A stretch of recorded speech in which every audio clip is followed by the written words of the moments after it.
So I still remember in high school when the football players did a little spoof on the cheerleaders and they dressed up as them. I'm not sure if that would play well today. But then all I could think about was like, wow, look at their legs. I wish my legs looked like that. That is so not fair. Because the deal was they were so lean and toned and defined. And so what I did with that information is I started working out in the boys' gym, doing weights. Because back then, there wasn't any weight training place for girls. So at 16, I was literally training with the bros, doing leg presses and squats. Now, back then, and sadly still today, my friends were afraid that lifting weights would make them bigger. But the reality is just the opposite. For us women, muscle are metabolic spanks. They literally hold everything in tighter while lighting a fat-burning fire under your metabolism. Now, over the years, I've refined my leg workout to get even better results. And the great news is you don't have to go to the gym to do these.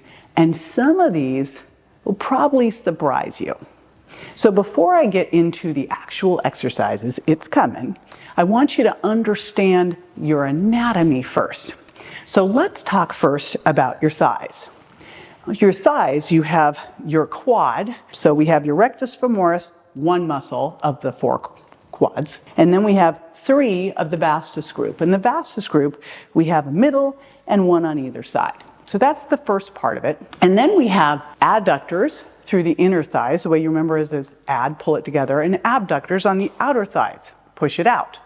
Okay, so that's the thighs. Then we have our legs, we have our calves, and we have two calf muscles, the gastrocnemius and the soleus. Now, the soleus works, and it's our type 1 slow twitchy fiber. It works when your knees are, if you bend your knees, you flex them up, that's just your soleus. Your gastroc does all sorts of stuff. It can help you jump. It can help extend, right? So it's extending the thigh. It's a lot of explosive, fast twitch movement. You also have your anterior tibialis. You have down the front of your legs, but we don't really work much on those. So calf muscles. Then back of your legs, we have your hamstrings that help flex your knee and also extend your hip. And then of course, we have your glutes. The big one, you've heard of the glute maximus, and then the medius right here, but it does a lot of the works with the abduction and rotating out. Okay, had to get that out of the way. Let's now get them working. And it's gonna start with the way that you can do a squat. So you never sacrifice form to go heavier because that's how you get injured. And as you're first starting, you wanna make sure that you're really focusing on form. A basic squat is going to be where your knees are going to go over your toes. You're going to keep your chest up. So a great way to start with a squat is to put your hands up here to keep lifting up your elbows or bring your arms all the way up. But when you're sitting down, you want to sit back as if you're sitting into a chair, right?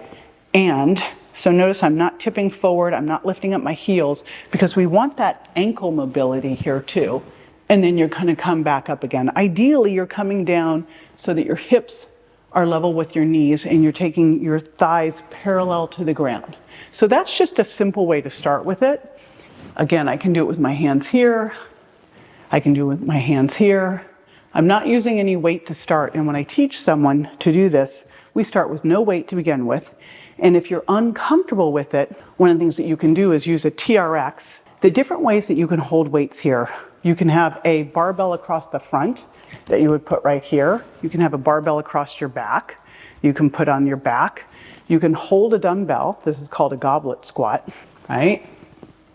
Or you can just hold two dumbbells and do this. And again, these dumbbells could also just go on your shoulders. So there are a variety of different ways that you can do this. And again, the most important thing is you're doing it with good form. Now, if you are coming out of an injury or you need some extra support, I'm going to show you two ways you can modify this. The first one is a ball wall squat. Now, what I've done here, I've got a ball. I'm putting it into the small of my back. I've got my feet shoulder width apart and slightly in front of me to take some of the pressure off my back. I'm leaning it back against the ball. If you hit the ball, I'd fall back against the wall. And then I'm just going to come down to a right angle and come back up again. So this can be a great way to start if you are just getting used to this or you're coming out of a back injury. And as you get stronger here, you can use some free weights. So here's another thing you can use is just a TRX if you're just getting comfortable with the movement. And I'll tell you what I do here, you can see my pinkies, like I'm not grabbing onto this. When you start, you can grab onto it and then you can just loosen up and come back a little further. So you're just using it for assistance so you can really work on your form. I also have been using this to get full range, to get down a little bit lower, because in life you got to be able to get up off the floor. But this is a great way to start to learn squats and not put yourself at risk. So we talked squats, and again, you see how you can continue to improve those. The next one are lunges. I still remember the first time I was taken to the gym by a bodybuilder and he had me do lunges and I couldn't walk for a week. So note to you, start these out easy, and there are some variations that can make it more simple for you if you do have a knee injury. But again, if you have any kind of injury, I would tell you, grab yourself a highly qualified personal trainer or physical therapist to help design that workout for you and what modifications you might need to do. However, having blown out my knee at 17, it was exercise that allowed me to keep going for all the years that I did without having to have a knee replacement till 52. So this really, really matters. So the simplest one to think about is just a single leg type of lunge. You can do this, of course, with dumbbells. You can do this with a barbell.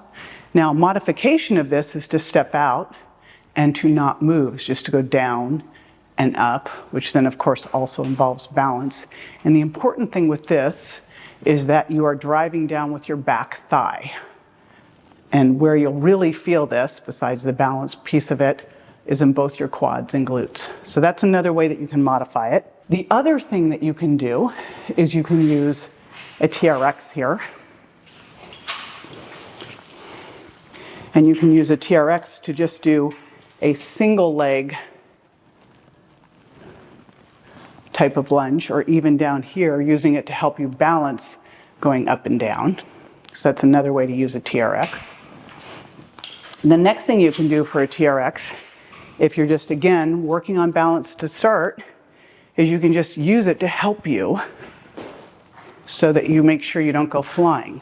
Again, this is just to kind of help you get confidence to start. And then the other thing that you can do with lunges is you can do walking lunges. So I'd step and come together, and step and come together. So lots of variations here, and variations are important because that's going to help you continue to change things up and progress. Besides a forward lunge or a backward lunge, you can also do a side lunge. Now, I'm going to show you two things that are going to help also work your adductors, abductors, and one of those are side lunges. The important thing here is knees are following toes, and so this would be a side lunge. Again, that has to work my ADD and ABD ductors. So side lunge, you can also use this holding onto a TRX, and you can also, of course, put dumbbells here or use a barbell on your back. So there it is. I do one side and then I go to the other. Now, another thing that you can do to work your quads and glutes, but also to work those adductors, is a plie.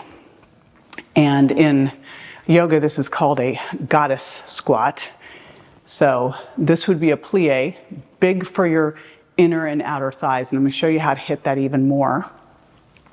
And what you can do here is hold dumbbells right here, or again, barbell on your back. But what I'll do is I'll come down here, I'll just stay here, very unpleasant, and pull back a little bit.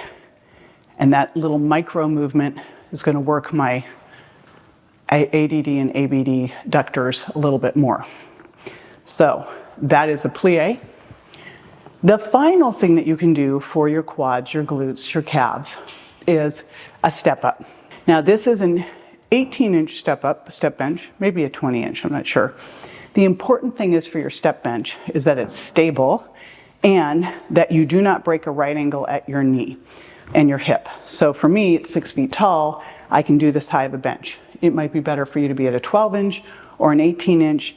And what you're gonna do with it is you're gonna step up, tap, step down, tap. What you're noticing here is that I'm staying on my left leg the whole time until it gets fatigued. The other thing you can do is up and lift a leg. So that's another option to make it harder. And same thing here, you can hold dumbbells. So super easy to do, very functional. In life, we have to step up on things. So this is another one, and also incorporates some balance. So this is fantastic. Now we're gonna talk hamstrings. And I would pick one of these. If you got more time, you can do two. And the big things that are gonna work these are hip hinges and deadlifts. So I'm gonna show you a couple different ways you can do this. One of the things that I've always loved is something called a stiff leg deadlift. You'll see people deadlifting and they come down, they bend their knees, and then they come up. Then there's another way to do a deadlift where your knees just stay slightly bent the whole time. So they're not locked out, but they're not real bent. And what you do is you keep weights and you run them down the front of your body to only as far as you can, keeping your back extended. So if I went any further, I'd have to do this. So I can only go to here. My legs stay pretty extended. And then I stand up and my glutes and hamstrings are pulling me up. And then right here in my hands, I'm holding either a barbell or free weights. The next thing that you can do for hamstrings is something called hip hinging. The important thing with hip hinging is that you are focused on a right angle at your knee.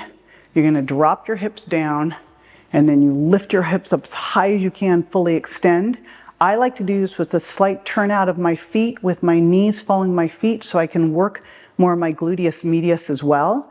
And I'm dropping down and again, coming up. So big glute hamstring exercise here.